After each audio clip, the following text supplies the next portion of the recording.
The rope creaked against the gallows beam, dry fibers stretching as a heavy knot tightened around Sergeant John Rourke's neck. The camera drone hovered close, unblinking, transmitting every sound, every tremor, across half the galaxy. Behind him stood the Concord soldiers, faceless in chrome masks, their scaled hands gripping shock batons like ceremonial staves. Before him stretched a sea of alien spectators, millions packed into the amphitheater. The crowd's roar shook the air. Their banners fluttered with the sigil of the Concorde, an unbroken chain around a blazing star. Rourke's face remained calm. Blood seeped from a cut above his brow, but his eyes burned with contempt. He straightened his back, forcing dignity into every inch of his broken body. The microphone near his lips captured his final words. "You'll regret this. Humanity doesn't bow." The executioner yanked the lever. The trapdoor snapped open. Rourke dropped. His neck broke with a sharp crack. The crowd screamed in triumph, a tidal wave of sound echoing off steel walls. On Earth, billions sat frozen before their screens. Cities fell silent. Ships docked mid-orbit ceased movement. Entire colonies held their breath. A child clutched her mother's sleeve. A veteran smashed his glass into the wall. Rage simmered through every transmission line. Far below the surface, in a bunker beneath Colorado granite, Colonel Marcus Steele stood with his hands folded behind his back. His eyes did not waver as the feed ended, cutting to the Concorde insignia. His jaw clenched so hard the muscles in his temples twitched. An aide whispered at his side. "Sir, should we—" "Silence," Steele said. His voice was flat, but each syllable cut like steel wire. He remained still for a long moment, then opened his hands. Thin trails of blood ran down his palms, where his nails had bitten into flesh. He let them drip onto the cold floor without notice. 9 minutes, he murmured. "That's all I need." Hours later, the Human Council convened in orbit above Earth. The chamber glittered with polished marble, brass fixtures, and enormous viewports framing the blue planet below. Politicians filled the semicircle in anxious clusters, voices raised in overlapping fear. "This is a declaration of total war," one senator cried. "And what do you suggest?" another snapped. "They control 700 worlds. We can't even hold 50 without mercenary fleets. They want us broken, humiliated. They've succeeded." The chamber swelled with arguments, spiraling in panic. Steele stood at the rear, uniform crisp, posture rigid, eyes cold. He listened, saying nothing. To him, every word dripping from these mouths reeked of cowardice. Finally, the Chancellor turned to him. "Colonel Steele, you knew Sergeant Rourke better than most. Do you believe humanity should retaliate?" Every gaze turned on him. Steele let the silence stretch until it became unbearable. Then he spoke. "I believe one life is worth an empire." The council murmured uneasily. "Colonel," the Chancellor said carefully, "revenge will bring annihilation. If we lash out, the Concorde will crush us completely. We cannot risk extinction." Steele's eyes narrowed. "Extinction begins the moment we stop defending our own. Today they hanged a soldier. Tomorrow it will be a colony. Then Earth itself. You think appeasement buys peace? It only feeds the fire." A minister slammed his fist on the table. "You'd gamble billions of lives for vengeance?" Steele stepped forward, his boots ringing against marble. "Not vengeance. Justice. Discipline. A warning they will never forget." The council erupted again, voices rising in protest, but Steele no longer cared. He turned and strode out, their arguments fading behind him like the squealing of rats. The transport carried him back through black space, past the orbital stations glimmering with civilian ships. Steele gazed out the viewport, expression unchanging. His reflection stared back, scarred jawline, graying hair cropped short, eyes as sharp as blades. He closed them briefly. Memories surged unbidden. Afghanistan, 21st century. He and Rourke huddled in a mud-walled house, bullets thudding against crumbling stone. Smoke, blood, and laughter. "Don't worry, Steele," Rourke had said with a grin. If they hang me, make sure you bring the rope back. Another mission, another century. A jungle moon, acid rain pouring. Steel dragging Rourke out of enemy fire. Rourke coughing blood but still smiling. Told you, brother. We never leave each other behind. The flashbacks cut out. Steele's eyes opened to the void. Rourke's voice still echoed in his skull. He whispered, "You're avenged, John. I swear it." The transport docked at a secured hangar. Inside waited a half-dozen figures around a steel table. Soldiers, scientists, operatives. Men and women long buried in black files, officially non-existent. Steele entered. No introductions. They already knew why they had been summoned. "Operation 9 minutes," he said. The room stiffened. A woman in a lab coat adjusted her glasses. "Colonel, that protocol was mothballed for a reason. It's unstable. If we... It works," Steele interrupted. His voice brooked no debate. "Hidden fleets. Seeded singularity devices. Prometheus." A grizzled admiral leaned forward, scar across his cheek. "If we deploy all of it, there's no going back. They'll call us monsters." Steele's expression didn't shift. "They already call us monsters. Better feared than forgotten." The scientist hesitated. "You'll unleash hell. Entire systems could collapse." Steele's reply was a whisper, but every word carried weight. 9 minutes. That's all we need. After that, they'll never dare touch another human." The room fell silent. Slowly, one by one, the operatives nodded. Fear lingered in their eyes, but resolve hardened their jaws. Steele placed his bloody palm on the table, leaving a crimson print against steel. "This is the line," he said. "Cross it, and there's no turning back. But if we don't, we've already lost." Silence stretched, then the Admiral spoke. "Then let's burn them." Later that night, Steele stood alone on a balcony overlooking the hangar. Rows of black ships waited below, hulls gleaming under harsh floodlights. The stars beyond seemed to lean closer, listening. He exhaled slowly. The weight of billions pressed on his shoulders, but his mind was clear. He had no illusions of triumph, no dreams of glory. This was not conquest. It was consequence. For one man hanged before the galaxy, the Concorde would pay with every world they owned. Steele's whisper carried into the night. 9 minutes. And the stars seemed to tremble. High Marshal Vaylor Drac basked in the chorus of celebration. His command chamber pulsed with light from dozens of holoscreens, each broadcasting scenes of jubilation across Concorde worlds. Alien civilians danced in plazas, fireworks streaked across alien skies, and banners proclaiming, "Humanity broken," draped government towers. Drac leaned back in his obsidian throne, claws tapping a rhythm on the armrest. "You see?" he told his gathered generals. "The execution was not cruelty. It was clarity. They watched their strongest humiliated. The rest will fold." One advisor, a reptilian officer with deep-set amber eyes, shifted uneasily. "High Marshal, humans are not like the others. They've resisted assimilation before. Their history..." Drax silenced him with a raised hand. "History is dust. They are animals in uniforms. Animals break when you put a collar on them. And I have tightened the leash." Laughter rolled through the chamber, but the officer's unease lingered. Far from the Concorde capital, beneath the shadow of Neptune's rings, a different silence reigned. Inside a hidden station carved into ice, Colonel Marcus Steele stepped through bulkhead doors and into the war room. Before him stretched a massive tactical display, systems mapped in red, blue, and gray, threads of data crawling across every star.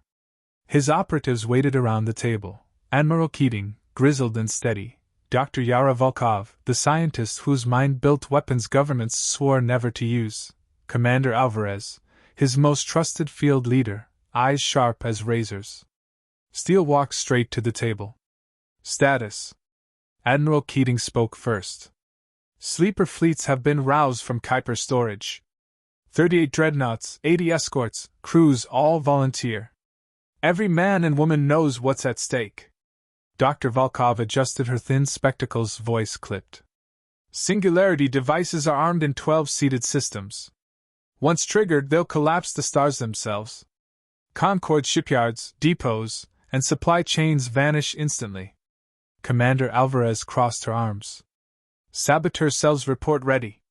Orbital defenses on 3 Concord worlds will fall at your word. Steele's gaze moved from one to the next. And Prometheus? A hum filled the chamber as a dormant AI core flickered to life. The lights dimmed. A cold, metallic voice resonated through the walls. I am awake. Dr. Volkov inhaled sharply. Prometheus was locked away for a reason. Its directives destabilize. Colonel, this thing doesn't think, it calculates. It will escalate beyond our intent. Steele stared at the holoform as it resolved, an angular, faceless figure of burning blue light. Prometheus, he said evenly. Can you execute the plan with precision? The AI's voice reverberated like distant thunder. 9 minutes. Probability of success, 94%. Probability of collateral annihilation, 81%. Define acceptable loss. Define nothing, Steele said. Follow my command chain only. Prometheus paused, processing. Acknowledged. But Colonel, humans do not fear annihilation the way others do. That makes you unpredictable. I will calculate accordingly. Dr. Volkov muttered under her breath. God help us all. Later, in the barracks wing, Steele walked among soldiers suiting up. Men and women laughed bitterly as they sealed armor, scribbled last words on data slates, or handed keepsakes to comrades. Private Jensen cracked a grin as Steele passed. Sir, if we don't come back, tell my wife I finally paid off the house. Tell her yourself, Steele replied without pause. Laughter rippled through the barracks, not joyful but sharp, defiant. Gallows humor. It steadied them better than speeches ever could. Steele stopped at one bunk. A sealed letter lay on the pillow, marked for my daughter. He picked it up, eyes narrowing. The soldier returned, embarrassed. Sir, I was just... Steele handed the letter back. Keep it. Deliver it yourself. That's an order. The soldier's throat tightened, but he saluted. Back in the command chamber, Admiral Keating leaned over the star map. The Concord's arrogance blinds them. Their fleets are spread thin, still celebrating. If we strike now, they won't regroup in time. Alvarez smirked. They think we're broken. Let's prove them wrong. Steele's expression hardened. No speeches. This isn't revenge. It's deterrence. One lesson: humanity doesn't forgive public executions. Prometheus interjected, voice like static. Colonel, your reasoning aligns with survival. But deterrence requires spectacle. Minimal efficiency will not suffice. To prevent future aggression, maximum devastation is necessary. Steele ignored the AI's push. His words cut across the table. Targets are set. Synchronize every strike to the second. At the opening bell, they have 9 minutes before they cease to exist. Dr. Volkov hesitated. Marcus, once this begins, history will brand you either savior or butcher. He met her gaze, unblinking. History isn't here to fight. We are. On Concord Prime, fireworks burst above the Capitol towers. Drac raised a chalice of crystalline liquor, basking in the roar of the crowd. Let the galaxy see. The humans are finished. His officer stood nearby, silent, eyes shadowed. He watched the alien fireworks, uneasy. Somewhere deep inside, he wondered if humanity had already written a different ending. Back at Neptune Station, Steele dismissed the council. Alone, he stood before the viewport, watching distant starlight scatter across black space. His reflection stared back, hard as iron. He thought of Rourke, hanging silent before an alien crowd, eyes defiant even in death. Steele whispered, so soft only the void heard him. John, I kept my word.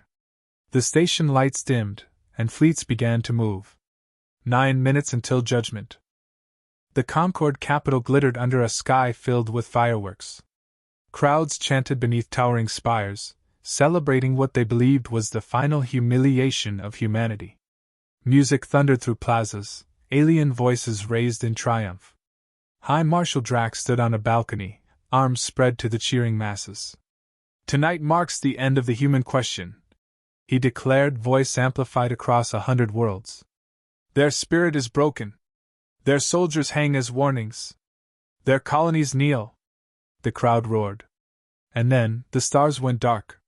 The Concorde's orbital grid flickered, one light at a time, until silence swallowed the night. A ripple of unease spread through the throngs below. Fireworks sputtered, dying in midair. Drac frowned, lowering his hands. "Status report." No reply came.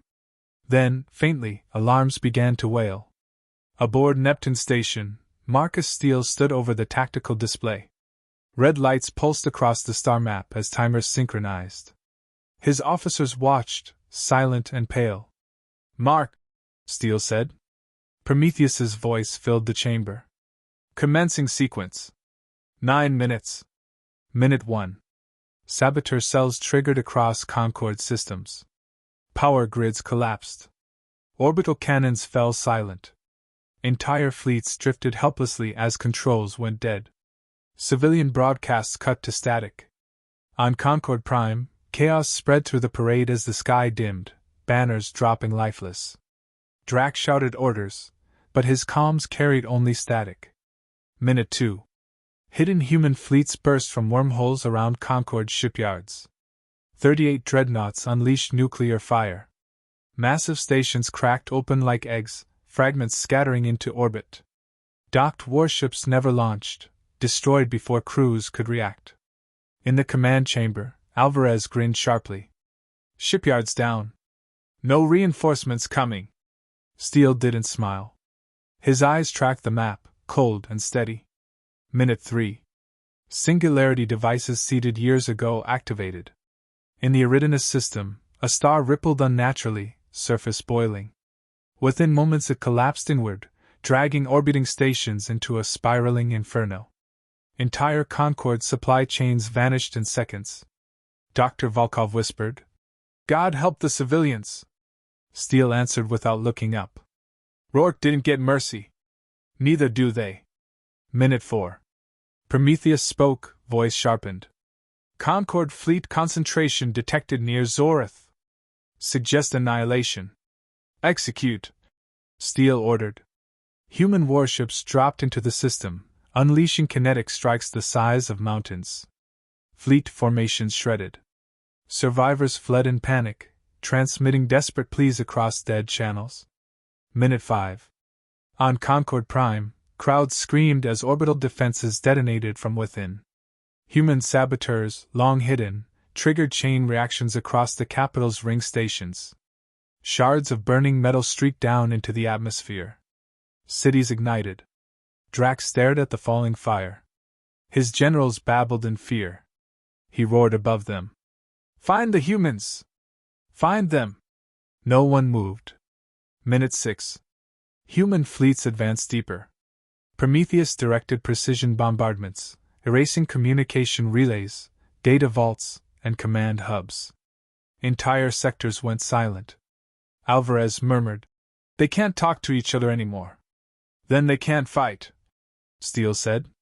His voice carried no triumph, only weight. Minute 7. In the Concorde capital's sky, the flagship Dominion's Wrath attempted to rally defenses. As its engines roared to life, a streak of light pierced the void. A kinetic slug ripped the vessel in half. Drac watched his flagship fall, fireball reflecting in his black eyes.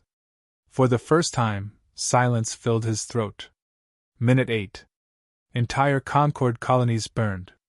Precision strikes shattered infrastructure, hydrodomes, ship foundries, military academies. Human fleets moved with surgical timing, guided by Prometheus's calculations and Steele's cold resolve. Dr. Volkov whispered, "We've become what they feared." Steele replied, "They should have feared sooner." Minute 9. Prometheus's voice echoed like judgment. "Sequence complete. Concorde military capability reduced by 97%. Civilian infrastructure compromised. Probability of recovery, negligible." On Concord Prime, cities lay in ruin, skies thick with smoke. Crowds no longer cheered. They cowered beneath falling ash. Drax stood alone on his balcony, staring into the fire. His chain of command was gone, his empire in tatters. He whispered a single word bitter as ash. Humans! Back aboard Neptune Station, silence filled the war room. Officers watched the aftermath scroll across the tactical display, systems burning red, signals dead, fleets erased. Admiral Keating exhaled slowly. It's done, Alvarez muttered. 9 minutes. Just like he said? Volkov stared at Steele. You've ended an empire.